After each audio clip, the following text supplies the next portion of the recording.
What's everybody? Wow, I can't speak English. Made it, you made it. Oh yeah, you made it, you made it. What's up, everybody? It's Kiara, and I'm back with another video. Thank you so much for clicking on this video, and I sincerely hope you watch it all the way until the end. But while I have you here, go ahead and make sure you like, comment, and subscribe down below, because I would very much appreciate your support.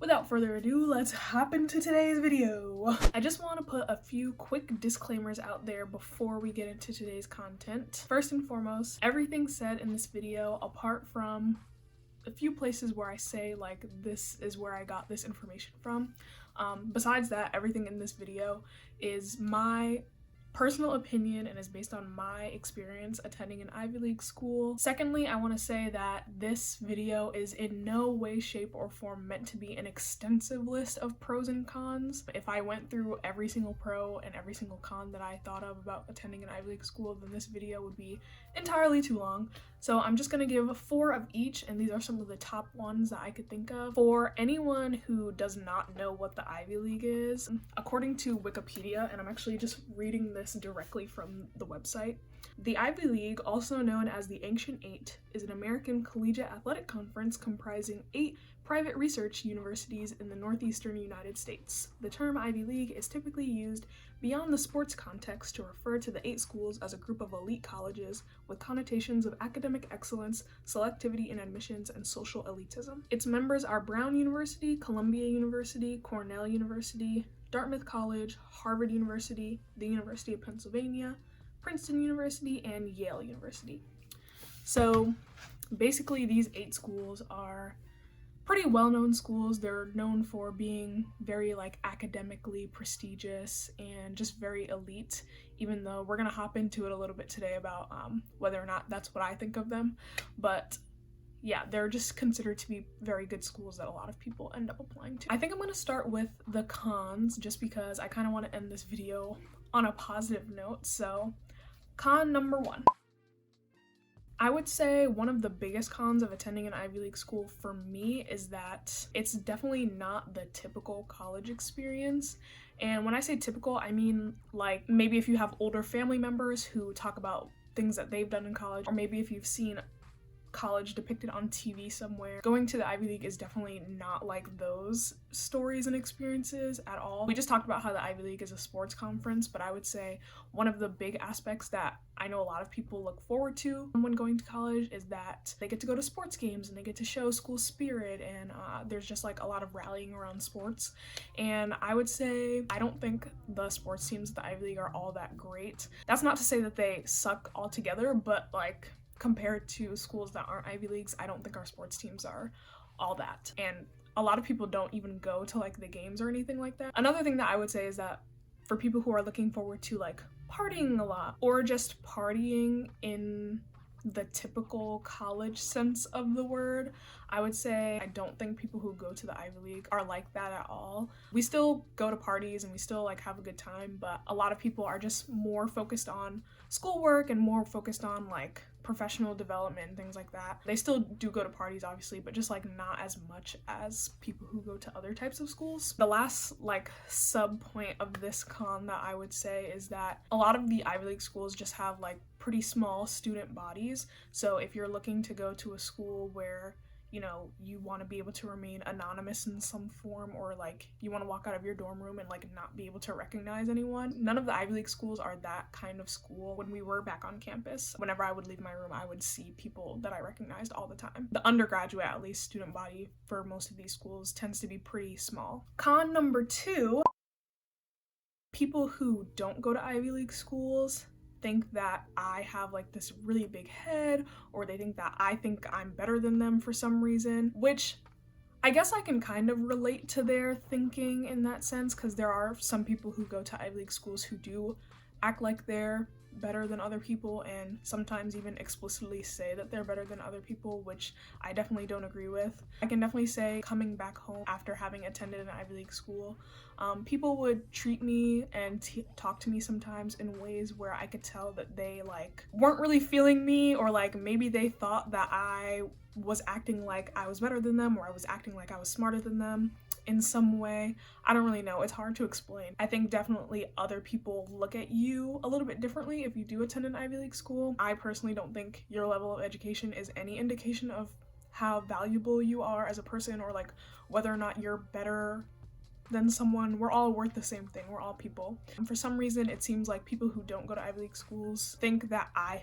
think I'm better than them in some way, which I do not. Con number 3, a lack of diversity. And when I say lack of diversity, I mean in a lot of different aspects of the school. So for one, I would say in the student body. Obviously these schools, like I said in the beginning, are considered elite, so they're predominantly white. I'm black, so I would love to see more black people on all of these campuses. I just think there needs to be more diversity all around in the student body. Secondly, I would say in the faculty, I don't think the faculty is all that diverse. This past academic year, the 2020 to 2021 school year, was the first time that I had had a black professor at Columbia, and I was so grateful to like just have that professor like in the classroom with me teaching me stuff. The class was challenging, don't get me wrong, but I still enjoyed it just because it was nice to see someone who looked like me teaching the class. And I'm pretty sure that professor is the only black person in the department that the class was in, outside of like the typical quote unquote black subjects like African American studies and other related subjects. There aren't a lot of black professors, or even just like professors of color in general. I would also say diversity in the curriculum is like the last one. I'm doing an engineering major, so my curriculum is a bit different than someone who might be studying something that's more humanities focused. At my school, we have something called the core curriculum, and even though they are trying to make small changes like adding more authors of color to the curriculum, it's still very like Eurocentric and white focused as far as like the books that you read. If you're looking to like read a bunch of black authors, or read a bunch of Asian authors, or just read a bunch of authors who aren't white and male, that might be a little bit difficult at the Ivy League schools. I mean, and it's like that at a lot of schools. It's not just the Ivy League, but being that I attend an Ivy League, I definitely notice it there. Con number 4, the price tag. That price tag, let me tell you, that price tag really does match that reputation. This is the one part of the video where I'm actually gonna cite information that I got from somewhere else. Like I said, I go to Columbia, and I got this information directly from the Columbia financial aid website. Like, this is public information that you can find on the internet. So for this past school year, the 2020 to 2021 school year, they estimated tuition and fees along with room and board and books and personal expenses, which I guess personal expenses is like traveling to campus and stuff for the year. They estimated all of that to come out to a total of $80,339. And mind you, that's just for 1 year. That's just for the past academic year. You have to pay that for 4 years if you're gonna go to college for all 4 years. And also keep in mind that tuition normally tends to increase a little bit every year. So if you were a freshman this year at Columbia, you'd be paying even more than that probably next year or within the coming years.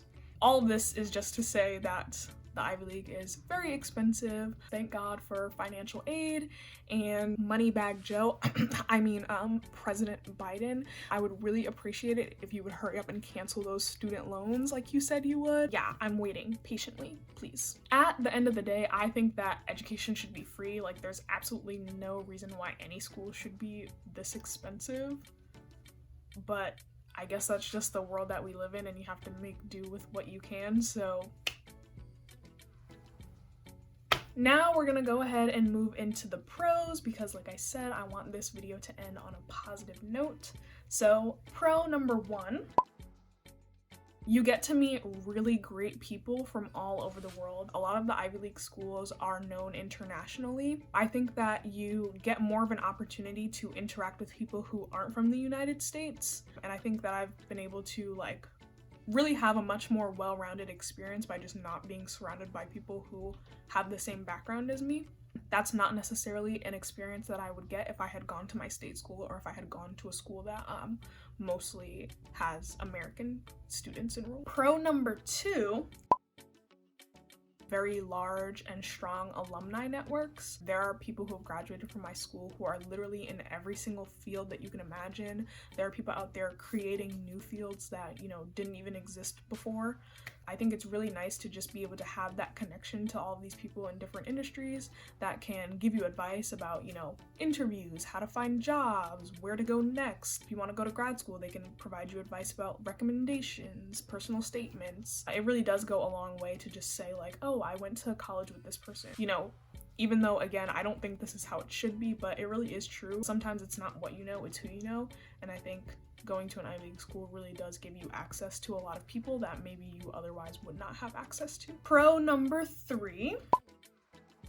When people hear that I go to an Ivy League school, they just automatically assume that I'm very smart. I'm not gonna sit here and call myself stupid because, like, obviously I know I'm not stupid, but I don't think going to an Ivy League school makes me any smarter than someone who maybe goes to like their state school or even like a community college or doesn't go to college at all. I said before in this video, I don't think your level of education is any indication of your value as a person or whether or not you're better than someone, but for some reason it does happen to me sometimes that people, when they hear the name of the school that I go to, they just automatically assume that I'm really smart. I guess this one could kind of fit into both pros and cons. Sometimes it can work in your favor and sometimes it doesn't. Generally speaking, I do think this one is a pro. People having a positive perception of you, even though you didn't really do anything to gain that perception, can get you into doors that, you know, maybe you didn't have access to otherwise. I'm always very quick to tell people when their first reaction is, oh, you must be really smart, or like, oh, you must be like a genius or something. No, like, I'm just an average person, even though most of the time their assumption is that I'm like some super smart person. My 4th and final pro: access to resources. The Ivy League schools, they have the opportunity to be able to provide you with resources that some other schools cannot. Obviously, there are lots of other great schools out there that have other great resources as well, but I think the Ivy League, just like having the caliber that it does, they have access to a lot of resources that the average person does not have access to. I know at my school, like the library, for instance, is something that only students at that school can access. If you don't have an ID that says the school's name on it, then you can't go inside of the library. Another one would be like our career counseling office. If you went to my school, then you can actually go back to the career office like whenever you want in life. I'm not sure if other schools have something exactly like that, but I know other Ivy League schools also have like very extensive like library materials and stuff that if you don't go to school there, you're not able to access those materials, which can be useful if you plan on going into higher education, getting a master's degree or a PhD or something like that. The last resource I would say is just like funding. Like I said before, the Ivy League schools have like a lot of money and they give money out to like literally anyone doing anything that will make them look good. If you're a student at an Ivy League school and you want to like start an initiative, or like you have a business idea and you want to have a startup, they have like funding opportunities for literally everything, and some of them are only accessible if you are a student there. So that's another good resource that you're able to access by going to an Ivy League school. Okay, I think that's all I'm gonna say for today, just because I don't want this video to be too long. But like I said at the beginning, this was in no way, shape, or form meant to be an extensive list of pros and cons. If you do want to see a part 2 of this, where maybe I go into a little bit more depth about the ones that I spoke about here, or maybe come up with a few more about going to an Ivy League school, or about any topic really, go ahead and leave that down in the comment section below and let me know what you want to see. I think that's it for now from me. See you guys next time. Bye.